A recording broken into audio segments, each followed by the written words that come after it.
আসসালামু আলাইকুম, welcome back to my channel. আশা করছি যে যেখান থেকে আজকের ভিডিওটা দেখছেন সবাই ভালো আছেন, সুস্থ আছেন। আলহামদুলিল্লাহ আমরাও ভালো আছি।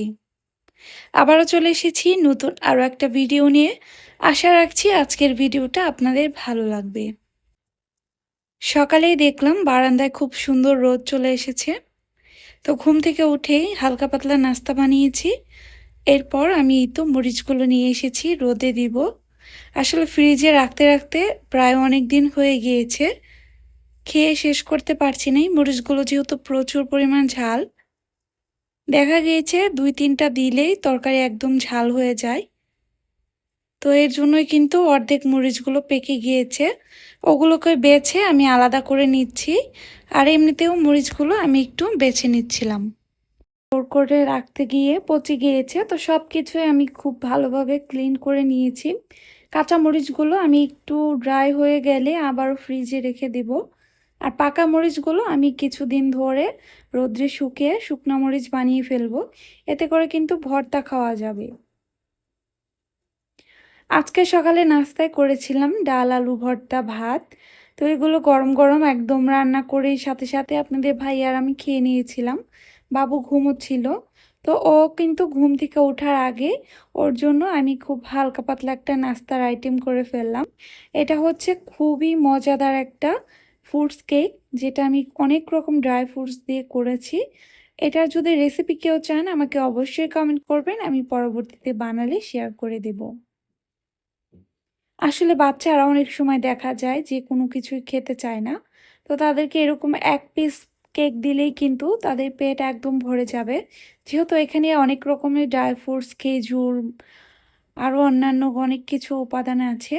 তো এগুলো খেলে কিন্তু দেখা যায় ছোট বাচ্চাদের পেটটা একদম ভরে যায়। তো যাই হোক, আমি কিন্তু সাথে সাথে চাটা খেয়ে চলে এসেছি রান্না করে। আজকে একদম সিম্পলই রান্না করছি, কারণ আমার বাসায় প্রচুর কাজের চাপ ছিল। শীত প্রায় চলে এসেছে, তো শীতকে ঘিরে কিন্তু আমার বাসায় অনেক রকমের কাজের প্রেশার পড়ে গেছে। যেহেতু ছোট বাচ্চা আছে, তো বাচ্চার শীতের যেসব জামা কাপড়গুলো ছিল ওগুলো বের করে, যেগুলো পরার মতো আছে আর কি অবস্থায়, ওগুলোকে খুব সুন্দরভাবে ওয়াশ করে ছাদে দিয়ে এসেছি। আবার আমার ঘরের যে কার্পেটগুলো ছিল, পাপোশগুলো ছিল, ওগুলোকে কিন্তু আমি ওয়াশ করে ছাদে দিয়ে এসেছি। কয়েকদিন যাবতই আমি প্রচুর ক্লিনিং কাজ করছি বাসার। যেহেতু শীত একদম চলে এসেছে কাছাকাছি, তো দেখা গিয়েছে শীতের মধ্যে এই ক্লিনিং কাজগুলো একদম করা যায় না। তো আগের থেকে একটু করে রাখছি।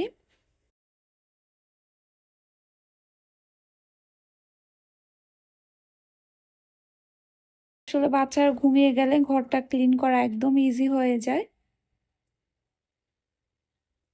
তো লিভিং স্পেসটা একদম হযবরল হয়েছিল। এটাকে একটু বসার মতো অবস্থায় করলাম। আসলে ছোট বাচ্চা থাকলে না এরকমই হয়ে যায়, কিছুই করার নেই। আমার বরাবরই এরকম গুছিয়ে রাখতে খুবই ভালো লাগে। বাচ্চা যত বড়ই এলোমেলো করুক না কেন, আমি আমার মতো করে গুছিয়ে রাখতেই পছন্দ করি। তবে আলহামদুলিল্লাহ আমার বাবুটা কিন্তু ততটাও এলোমেলো করে না, যতটা ওর করার কথা ছিল। তো আমি পুরো জায়গাটা একদম ক্লিনিং করে মুছে পরে হচ্ছে সবকিছু গুছিয়ে নিয়েছি। তবে আমার টিভিটা পরিষ্কার করা হয়নি। কারণ আমি হচ্ছে গ্লাস জাতীয় যতই জিনিস আছে ওগুলো একটা দিনে ক্লিনিং করি। তো পরবর্তী কোনো ভিডিওতে দেখাবো। তো দুপুরে খাওয়া-দাওয়া শেষ করে চলে গিয়েছিলাম ছাদে একটু কাপড়-চোপড় আনতে। গিয়ে দেখলাম এখনো অনেক কিছু ভেজা রয়ে গিয়েছে। তো এই কারণে একটু সময় ছাদে বসিয়েছিলাম।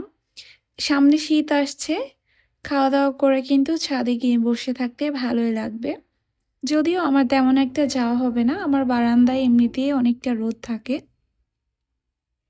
তো বাবুকে সাথে করে নিয়ে গিয়েছিলাম, ও হচ্ছে ঘুম থেকে উঠে গিয়েছিল। ও একটু খেলা করছিল আর আমি এই তো আমার গাছগুলো দেখে নিচ্ছিলাম।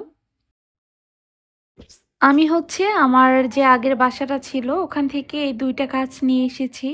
আসলে বাসাটা তো বিক্রি করে ফেলেছি। তবে এই আঙ্গুর গাছের মায়া কিন্তু ছাড়তে পারলাম না। অবশেষে এইখানে নিয়ে এসেছি। যদি এটা বাঁচা থাকে তাহলে ভবিষ্যতে বাড়ি করলে ওখানে নিয়ে লাগাবো ইনশাল্লাহ। তো এই তো বাবু কিন্তু এখানে খেলা করছিল, খুব মজা করছিল। এই ভিডিওটা ছিল শুক্রবারের একটা ভিডিও। আমরা বাহিরে গিয়েছিলাম। বাহিরে গিয়ে টুকিটাকি অনেক কিছু কেনাকাটা করলাম যেগুলো খুব দরকার ছিল। তো সেই সাথে আপনাদের ভাইয়া বলল চলো তোমাদেরকে কিছু একটা খাওয়াই। তো আমার বাবাটা কিন্তু এখন বাহিরে খাবার খেয়ে অভ্যস্ত হয়ে গিয়েছে, সবাই মাশাল্লাহ বলবেন। তো আমরা একটা পিৎজা নিয়েছিলাম আর সেই সাথে একটা লাচ্ছি আর এখানে ফালুদা নিয়েছিলাম। এই ফালুদাটার কথা না বললেই নয়, এত বেশি মজা। আমি কিন্তু বাহিরে কম বেশি অনেকবার ফালুদা খেয়েছি, তবে এটা সত্যি প্রচুর প্রচুর মজা ছিল। আপনাদের ভাইয়া তো বলেছে নেক্সট টাইম গেলে আমরা এই ফালুদাটাই আবারও অর্ডার করব। তো এই তো এটা আমাদের কাছে একটা রেস্টুরেন্ট। এখানে আমরা এই প্রথমে গিয়েছিলাম। অন্যগুলোতে আসলে যাওয়া হয়, তবে এটাতে এখনো অবধি যাওয়া হয়নি। তো এখানে চলে গিয়েছিলাম। খাওয়া দাওয়া করে আমরা চলে গিয়েছিলাম আমাদের একদম বাসার কাছে একটা ফ্লাওয়ার শপ আছে। এখান থেকে আমি মূলত আমার বাসার ফ্লাওয়ারগুলো নেই, তবে ওনার কাছে কয়েকদিন পর পরে যেতে হয়, নয়তোবা সুন্দর যে ফ্লাওয়ারগুলো থাকে ওগুলো কিন্তু সেল করে ফেলে। তো আমি কিন্তু 2 ধরনের ফ্লাওয়ার এনেছি, তবে কয়েকটা কালারের এনেছি। এই ফ্লাওয়ারের যে ভাইনগুলো এগুলো কিন্তু খুবই অ্যাস্থেটিক একটা লুক দিচ্ছিল, আর সেই সাথে খুব কালারফুল। শীতের একটা পারফেক্ট ফ্লাওয়ার ছিল। আর এই তো এই ফুলটা আমার কাছে অনেক ভালো লেগেছে, তবে আপনাদের ভাইয়া বলল তার কাছে নাকি খুব বেশি একটা ভালো লাগেনি। তো আমার কাছে যেহেতু ভালো লেগেছে সে কিন্তু আর মানা করতে পারেনি, কিনে নিয়ে এসেছি। তো কেমন লাগলো আজকের ভিডিওটা অবশ্যই কিন্তু কমেন্ট করে জানাতে ভুলবেন না। আল্লাহ হাফেজ।